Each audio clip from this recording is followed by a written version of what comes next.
It sounds like an Auburn early enrollee is ready to break out for the Auburn Tigers. You are Locked On Auburn, your daily podcast on the Auburn Tigers. Part of the Locked On Podcast Network, your team every day. Yes, welcome on into Locked On Auburn, your daily Auburn Tigers podcast. I'm your host, Zac Blackerby, and thank you so much for making Locked On Auburn your first listen every single day. It's a Charlie Tuesday to all who celebrate, as we are joined by Auburn Message Board Legend and the host of the Button Podcast, Charlie5.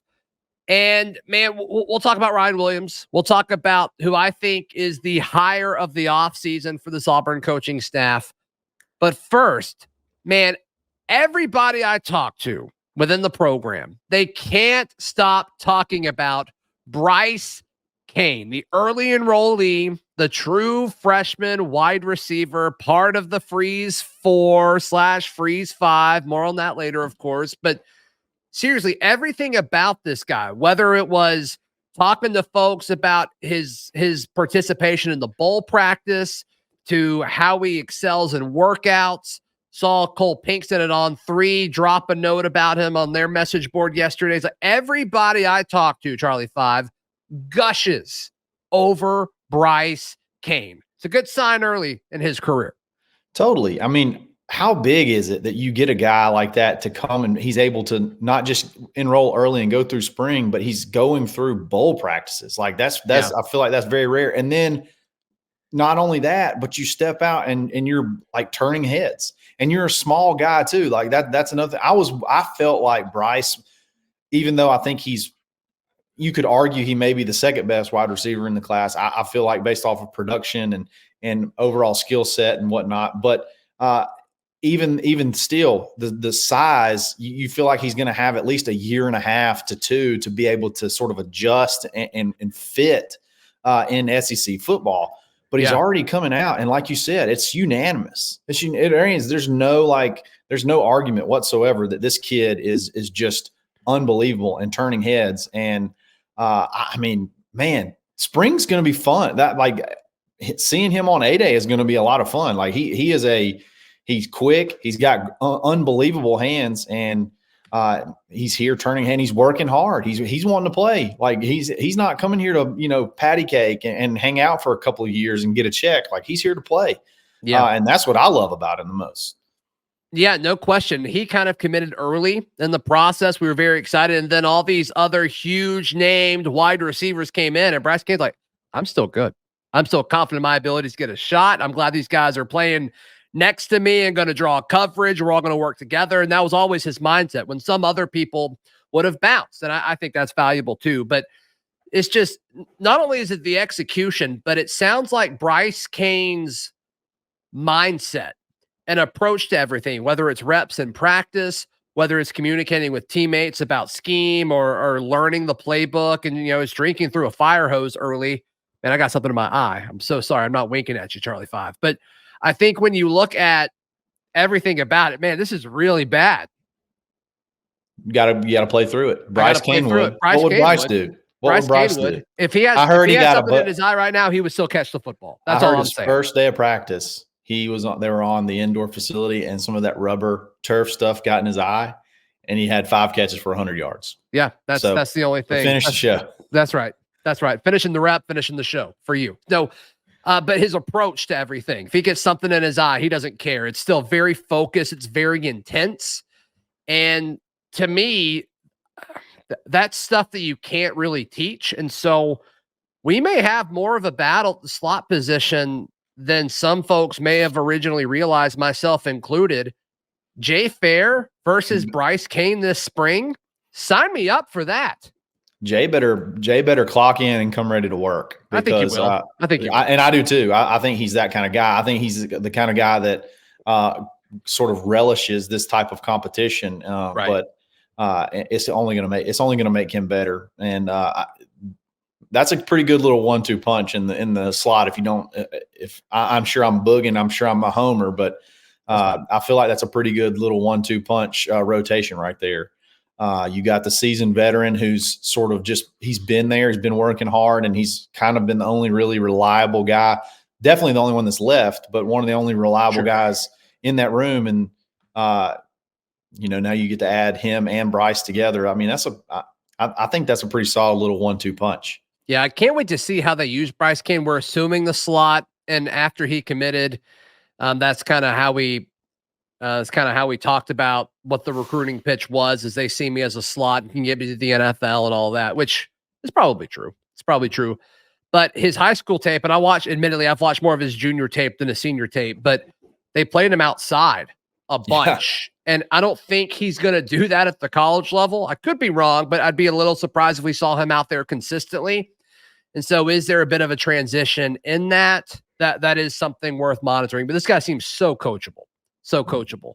As far as other early enrollees, and between high school kids and transfer guys, there are 28 early enrollees, according to Jeffrey Lee of On3. Right. Who else do you think could really step up and make a statement quickly among the true freshmen here? Well, you know me. You know that I'm a big height and weight guy. I like hulking super teens. Sure. And I am absolutely blown away with the size of the defensive linemen that are coming in. Not the transfers, not the 2 transfer guys, these freshmen. I mean, you have let me just find them. You have TJ Lindsey, who I had no idea was this big, at 6'5", 270. I was talking to somebody about TJ Lindsey specifically, and they said when you see him for the first time, you're going to be shocked at how well he can move laterally. Like, okay, he's a stunting machine. You're talking cool. He's basically Keldrick Fox size already as a true freshman. Malik Blockton, 6'4", 280. Stud. Give me some of that. And then Amaris Williams, new 5-star. Amaris Williams on Amaris Williams. You're right. Amaris Williams. He said it. He sent us the tweet. It's my fault. That was totally to us. 100%. 100%. It may have been directly to me. He probably should have just tagged me. No, I messed it up pretty bad that day. 100%. So yeah. Amaris Williams, new 5-star. Amaris Williams, 6'3", 265. Man, holy cow. Those are like junior, like sophomore and junior sizes. Like that's a couple of years in the weight room, guys. Like those guys, maybe that's why we didn't go heavy in the portal, because you got guys they can be young, they're going to be young, but man, they're physically mature enough to step in and play a little bit. And you got a little bit of everything. You got a little bit of everything that can play that they could play. So yeah, man, I was shocked by that. And I think those guys are going to be early impacts, early players right off the bat. Malik Blockton got a lot of praise for early practice, a lot like Bryce Kane. So, man, I was shocked when I saw those height and weight ads. I was expecting a lot of 240s and 250s, and these are already some beefy boys. Yeah, and DeMarcus Riddick is in that conversation too. The 3 guys I've heard the most about: Malik Blockton, Bryce Kane, and then linebacker DeMarcus Riddick. So a lot to like about it. Yeah, with the defensive line, it's interesting. There's kind of 2 schools of thought here. And I've talked to multiple folks, and multiple folks have given one of these 2 scenarios where TJ Lindsey plays a key role at the 3 technique if they keep Keldrick at the 5 at defensive end. And then the other side of it is I've talked to a few folks that believe there's a chance Keldrick Falk moves inside, and then Amaris Williams has a chance to compete for some real solid playing time. The fact that both are being discussed is a good thing. It's a good thing because you and I have talked about it before, especially with how they handled the transfer portal, and getting Trill Carter and Gage Keys makes you feel a little bit better about it for sure. But the depth question was a big one when it came to the defensive line. But if they just say, hey, we're going to roll with true freshmen in the 2 deep, we're like, okay, all right, that's cool. I'm fine. Yeah, it's not going to be a bunch of undersized freshmen. It's going to be some almost ready-made dudes. They got 8 months too. Yeah, they got 8 months, and a lot of them already went through already went through bowl practice. So they're already here working out. They're going to go through spring. They're essentially going to be almost basically like a redshirt freshman to start off with. Like they've already had almost a whole season's worth of training, a whole year's worth of training already. Another one that I'm excited to see, and his size blew me away, was Walker White, 6'4", like 220. And we talk about the Auburn negative bump on recruiting. It feels like a lot of times we get guys and they go the opposite way after we get them. And, we talk about conspiracy theories, things like that. Walker White on the 247's release just had one of the biggest jumps of any player. I think he jumped all the way up to number 47 from like well outside, maybe even the top 200. So talking about a guy that, and that's all based off evals at all-star games where they said he was head and shoulders the best quarterback there. So, man, throw that in the quarterback competition room. A guy that's, physically mature, physically ready to play. And he's already, ahead of the game and better than a lot of us thought we were. Because, you always kind of worry about that Arkansas jinx. It does seem like a lot of kids that come out of Arkansas. Private school Arkansas ball, right. Yeah. Right. Yeah. That they struggle, but he excelled at the highest level of competition that he could, at that point in time in the All-Star games. And then, now he's here working out. So there's some big time movers and shakers coming in here in January that are going to be ready to go. Kind of a similar thing with Keldrick Falk a year ago. I mean, he was coming from, was it 2A? Is that what Highland Home plays? And then they go may down be 1A. Yeah, I mean, it's a small school. School. So everybody's like, what's he going to do against SEC competition? Well, he goes and dominates he went to the one in Orlando, I think, last year. But yeah, he impressed. And then he got that 5th star on Rivals, which made him a 5-star. So good for Walker White. Certainly deserving of all of it. All right. You guys have asked for Ryan Williams information. We give you Ryan Williams information next, right here on Locked On Auburn. Today's show is brought to you by our friends at FanDuel. FanDuel is America's #1 sports book. The NFL conference championship games are here, and you can get in on the action at FanDuel. Right now, new customers can get $150 in bonus bets guaranteed if you place a $5 bet.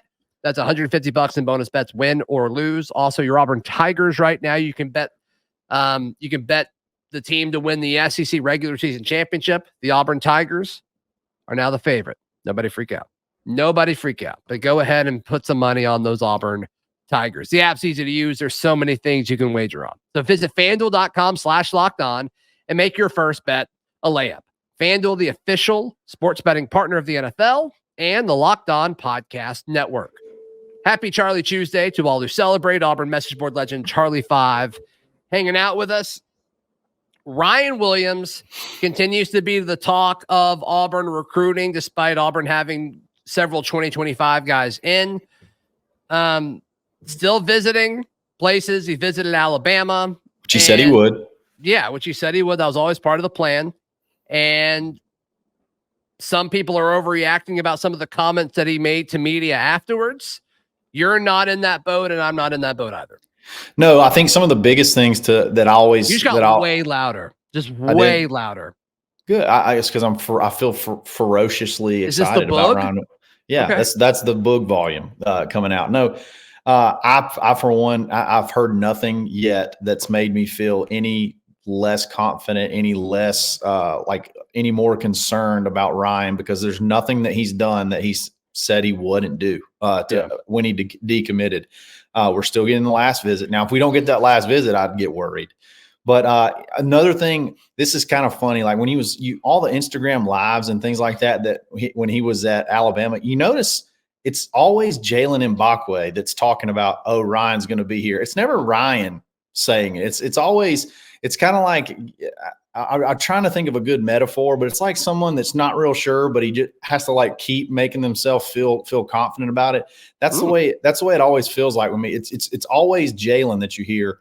I hope his name's Jalen. It's always Mbakwe that is the one that's saying Ryan's coming here. Ryan's coming here. It's never Ryan.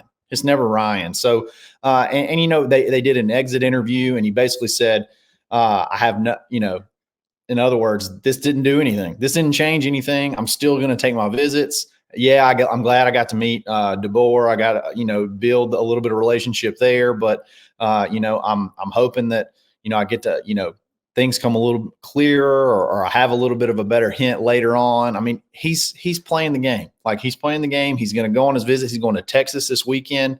Honestly, I might be more worried about Texas than I would be Alabama. One thing, I think I'm okay to say this now, but one thing that I always go back to, this is what I always go back to. And You're just gonna have to trust me on this. But Ryan was decommitting the same day that Saban retired without knowing that Saban was retiring.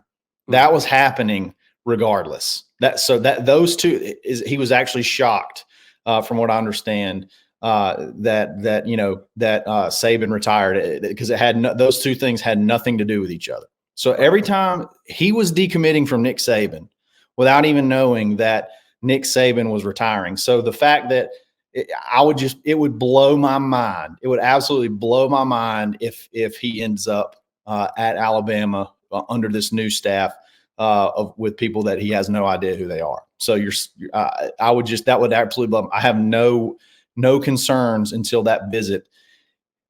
I don't want to say until. I don't have any concerns unless that visit changes. That last visit changes to Auburn. When he was at Alabama this past weekend, he was talking with our guys. They really thought there was a chance they would get him to come to the game Saturday night, but I don't think he did. But he's talking with our guys the whole time. Like I just don't have. I don't know. I don't really have any concerns at the moment whatsoever, and I don't know that I'm going to about Ryan. Like I said, I keep going back to that decommitment and how it was going to happen. He was decommitting from Saban, not decommitting because of Saban. He was decommitting from Nick Saban. So I'll be interested to see how it plays out. I say I'll be interested. He's going to do exactly what he says he's going to do, and he's going to announce on his birthday, like he said he was always going to announce on February 9th, and he's continuing to do that. So until that timeline changes, I think everything's still, just like all good. Yeah, I think when you look at, I guess, national recruiting or conference-wide recruiting conversations regarding Ryan Williams, there's this weird thing where nobody's acting like he's decommitted from Alabama. Like if Alabama was truly the favorite, he would have just stayed committed to them and made other schools aim to flip him. But that wasn't what happened. And I mean, you can lump that in with it being tied to Saban or not. It doesn't matter. He's still decommitted from Alabama, and now he's got to make these visits. And I think he wants the true process of it all. And I just don't think if Alabama was the front runner, I don't think he would have decommitted. And that's not a weird thing to say about, if you said about any other school and any other player, it's like if they decommit from that school, but still have that school in the top 4 or 5 in a normal situation, everybody's going to look at that and say, he's probably not going there. But for some reason, we're treating Ryan Williams different. Yeah, and I will say he did say he was not going to visit Alabama, and then all of a sudden he's visiting Alabama again. So look, I get it. Like, get excited. Maybe that's a change on that end. But from the beginning, he even when Saban, this was back whenever he reclassified. He went to Alabama on the same date. He said he was going to go Alabama back then. He just, after he decommitted, he said he wasn't going to visit anymore. I mean, he said he was going to visit A&M. He said he was going to visit Texas. He said he was going to visit Alabama, and he said he was going to visit Auburn last. And so far, he's done everything that he said he's going to do. He's going to visit Texas this weekend, and then he'll be at Auburn the following weekend. And then he'll sign on February 9th, just like he said. So unless that Auburn visit changes, I wouldn't necessarily. There's nothing that's different so far. There's absolutely nothing different, and I feel good about Auburn then. I feel good about Auburn now. So you're predicting Auburn right now? Right now, 100%. If that visit happens in February, Auburn. You think it's done? So freeze 5. If Brian Williams chooses Auburn on February 9th, what does it mean for the program? Oh man. Well, number one, it's just another big win against, it's a big win against Alabama, somebody that they've wanted since he was in 9th grade. Yeah. So it's a blow there to their recruiting. They're trying to change the PR with having a new coach and everything. So it'd be a first big loss there. And then what he does for Auburn, he reclassified, right? He reclassified. He's younger than a Cam Coleman. He's younger than a Perry Thompson, and he's rated higher. Like the final rankings came out for Rivals. He's ahead of Cam Coleman. And he went and performed. He went and performed at these all-star games. He scored a touchdown in the game. He went up against the same dudes that Cam Coleman did, who dominated that whole I mean, by all accounts, dominated that whole week, and he's ranked higher. Like, he's just that incredible. He's like that much. I want to have him on the team because he's great, but I also want to have him because I don't want to ever have to defend him, because he is going to be electric if he stays healthy wherever he goes. So I just think it just adds a whole nother level of explosion to your offense from day one. Like, I really think he's going to be able to play from the moment the ball kicks off of his freshman year, and he's going to be great. Yeah, he will be. Yeah, hopefully it's at Auburn. Absolutely. All right. So as we record this, there's still no defensive coordinator, but regardless of who Auburn hires a defensive coordinator, I think the hire of the offseason, in my opinion, Charlie5, it's flying under the radar. And I'll discuss in just a moment why, right here on Locked On Auburn.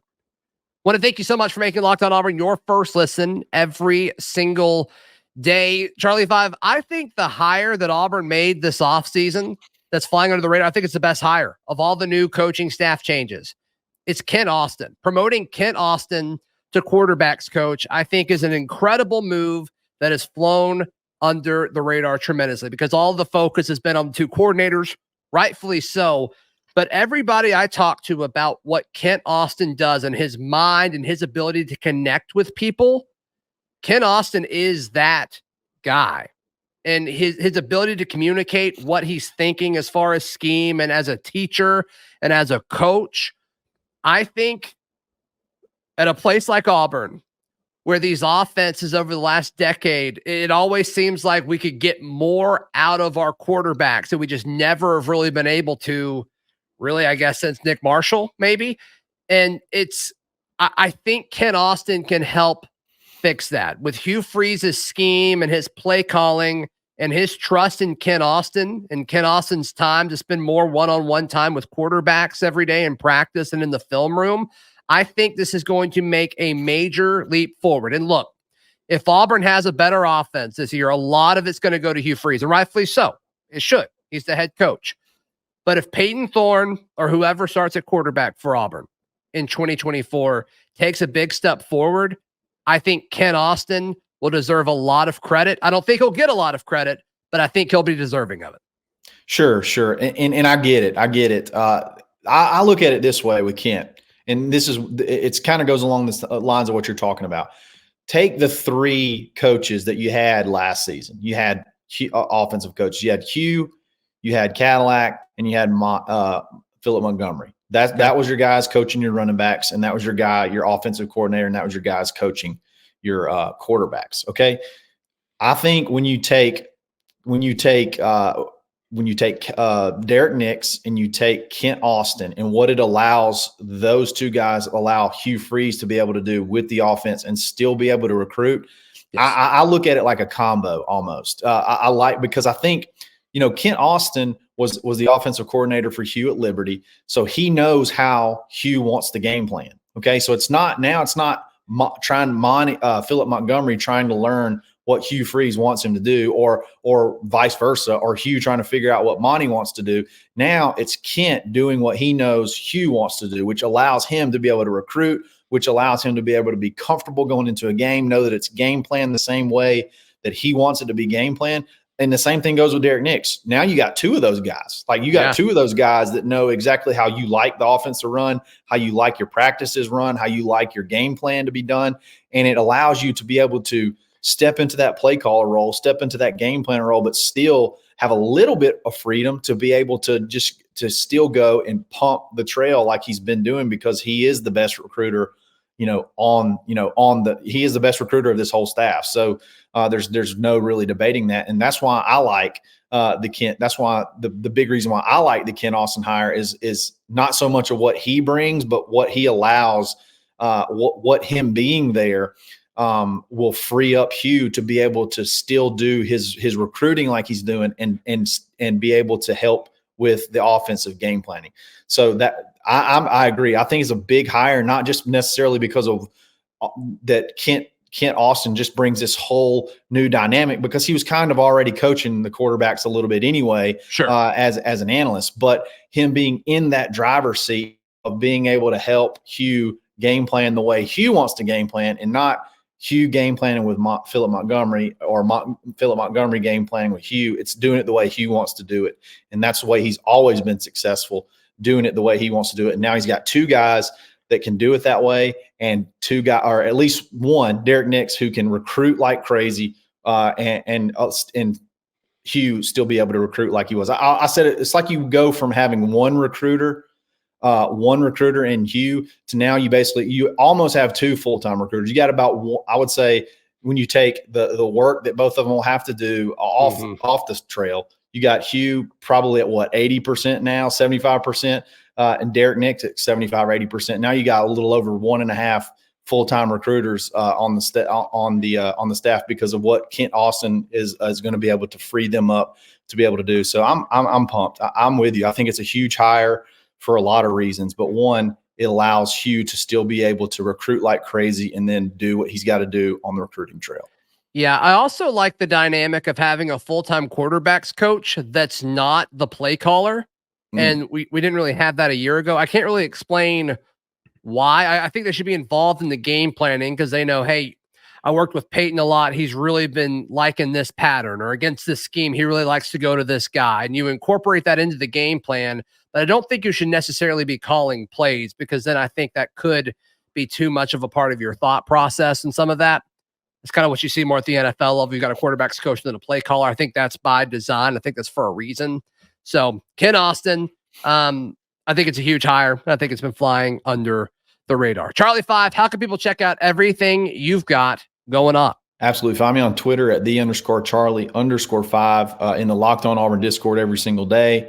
Or you can find me on Tuesdays and Thursdays, the Top Button Podcast. Got one dropping. I know I don't have the top button on today. It's a little chilly. Went with the turtleneck. Went with the Under Armour cold gear. So let's roll. But I'll be buttoned up, ready to go.